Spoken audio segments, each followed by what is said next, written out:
This was a few years back. At the time I was 48-year-old and she 34-year-old. We had been living together for some time, and her 13-year-old daughter also lived with us. She was pregnant with my son, but in the first trimester. Now there were plenty of red flags along the way. She was pretty conceited and required a lot of validation. In her earlier years, she was a published model. Nothing huge, just stuff like FHM and Maxim and assorted local magazines and such. Well, on to the how she got caught. I, along with one of my sons from a previous marriage, was meeting for lunch at a local steakhouse. I let her, we can call her Jay for ease here. Well, I told Jay that my son and I would be having lunch and told her she was welcome to join us. She happily agreed, and along with her daughter, we met at the restaurant at the prescribed time. Jay and her teen daughter were both giving me the stink eye as they arrived. I could feel tension in the air. We were seated and ordered drinks. I was trying to make small talk.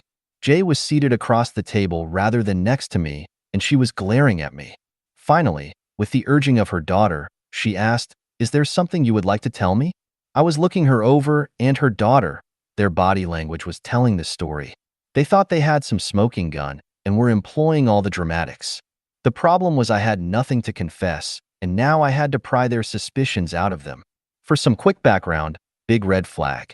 She had on more than one occasion accused me of being unfaithful. It simply wasn't true. I mean, this is one of those women who might have a dream and you will be punished in the morning if it was bad. LOL. Well, anyway, she is repeating her question and I cut her off. I told her to tell me what her latest accusation was going to be, and I let her know I was pretty tired of this behavior, and she was making our future seem impossible. This shocked her a bit, so she demanded to see my phone. I happily obliged, and she searched it over and over, going through every text and finally opening up my Snapchat app, then turning the phone so everyone seated could see I had the app. She seemed triumphant in this and demanded I explain myself. I must have looked bewildered as I sat there blinking and wondering how this meant anything at all.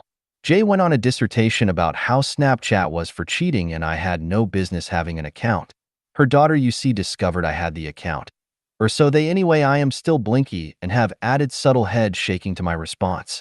She, feeling she had me cornered, demanded I explain myself. She was being especially dramatic and drawing attention to our table with her theatrics. I suggested calmly she peruse my contacts and tell me who I am having the illicit affair with. She obliged me as she deftly navigated Snap like a veteran, ultimately finding no contacts or posts of any kind. As a bit of background, I am a security engineer and many of my clients are educational institutions from K through 12, community colleges to universities, including some Ivy League and international business schools. I have accounts with pretty much every social networking app there is. It's for work.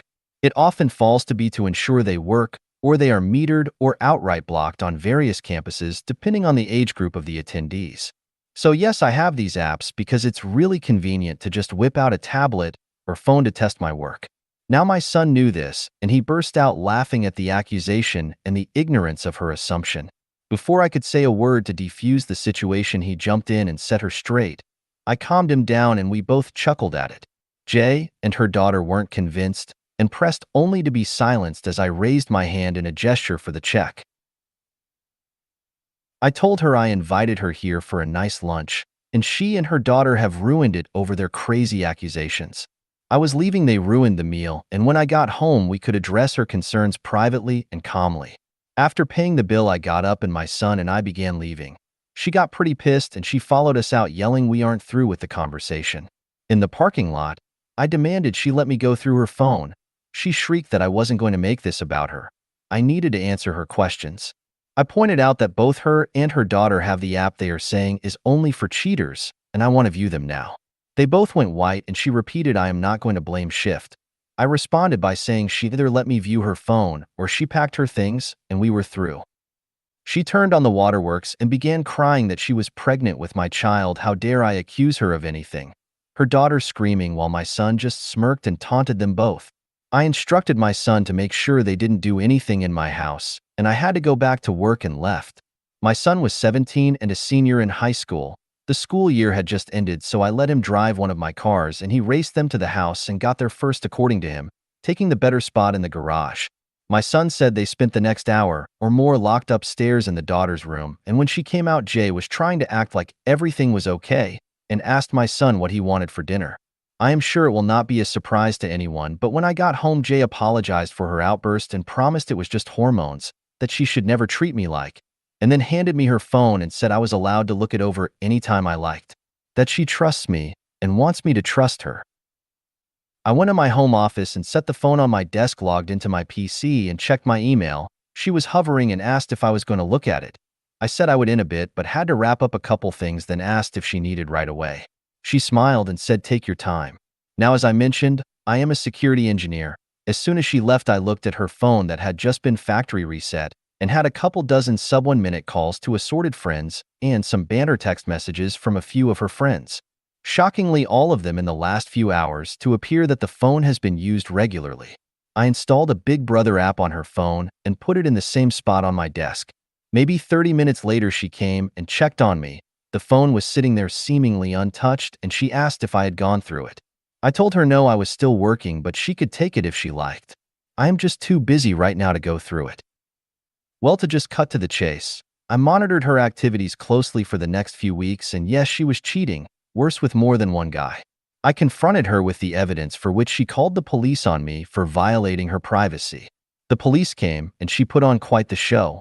I showed them that I paid for the phones and the house was in my name only. She was given a warning. I told her she would need to pack up, and she tried to use sex to change my mind. I rebuffed her attempts and let her know the very idea was revolting to me. I moved her things into a guest room, let her know she needed to find a new place to live, and suggested she ask one of her many boyfriends. A couple of days later, she threatened me with an unloaded revolver, of which my neighbor witnessed. The police were again called, only she was taken away in cuffs. We never did get married, but before my baby son was 1 year old, I was the custodial parent, and 2 years later, her parental rights were revoked. She isn't allowed anywhere near us. This wasn't cheap.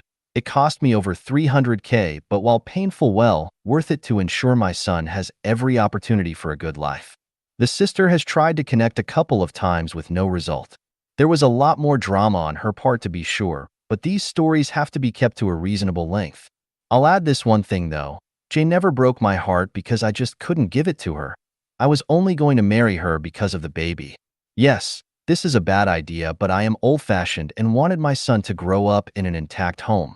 Lastly, before anyone asks, the court ordered a paternity test on day 1. He is mine.